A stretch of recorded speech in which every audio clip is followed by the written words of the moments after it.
Я меняю фильтр, делаю запись себе, когда я поменял, то есть это запись снятия старого фильтра, естественно, установка нового фильтра, все. И потом визуально наблюдаю, смотрю, что с водой.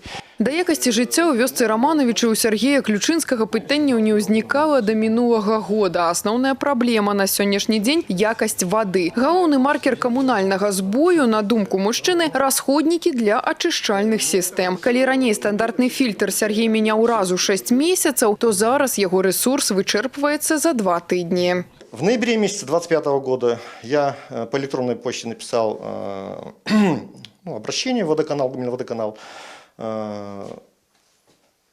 Приехал с их стороны водоканала химлаборатория, проверили все, типа у вас все хорошо. Я говорю, как хорошо, когда вы же видите, какая вода. Не было бы фильтра этого, эта вода идет дальше, которую я пью. І гэта не адзін з варот. Далей былі пісьмы зноў у вадаканал, да дэпутатаў, камунальнікаў. Адказ адзін – усё ў норме. Таму было вырашана ісці на прыём да Івана Крупко. Сергей Ключынскі прыйшоў не з пустымі рукамі, толькі ёсць нюанс. Гэтая іржавая вадкасць не вада з крана, а асадак з фільтра. Падключылася і санстанцыя. Спецыялісты запэўніваюць, усе паказчыкі ў норме і пагрозы для здароўя няма. Іван Крупко даручыў усталяваць за якасцю вады пастаяннае назіранне і рэгулярна браць новыя пробы на анализ. Специализированными службами, санстанцией, Гомельводоканалом были проанализированы и ранее отобранное качество, и сделаны пробы накануне. Качество воды соответствует нормам. Данный мониторинг будем продолжать, и в случае ухудшения будем принимать меры. Не менш вострым, чым камунальнае, апынулася і медыцынскае пытанне. Сергей Ключынскі агучыў губернатару яшчэ адну праблему Романовичаў – нязручнае размяшчэнне ФАПа. У 2024 годзе за аварыйнасці старога будынка мясцовы пункт дапамогі змяніў прапіску і зрушыўся на кіламетр. Почему этот вопрос возник? То есть стоит женщина, она говорит, вы понимаете, я здесь проживаю, в центре. Значит, женщина говорит, я туда дойти не могу. То есть, там где-то примерно около километра расстояние. Говорит, дороги не чищены, то есть, как вот я туда пойду? Говорит, я туда, одним словом, понимаете, пожилое население, расстояние, это было все в центре, все было доступно, все могли, все в одном месте было. Наколькі востра стаіць пытанне з новай геаграфіі медпункта для пасёлка. Адказы мы знайшлі на вуліцах Романовичаў. Наша здымачная група выехала ў прыгарад і выслухала меркаванні мясцовых жыхароў. ФАП сменил прописку вашу. Расскажите, доставляет ли это какие-то неудобства? Нет. Для меня, я думаю, никаких удобств. Хорошо, что он у нас есть, этот ФАП. Могли бы вообще перенести куда-то другое население, не к нам. Нам очень удобно, что он здесь, он...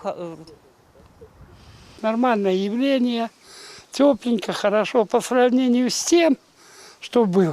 Там и сырость, и крыша текла.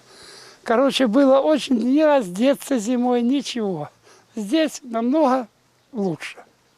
А вы где живете? Где-то здесь поблизости? Нет, километра 1,5. Но если надо прийти, то есть не доставляет неудобств? Наоборот, хорошо для физкультуры.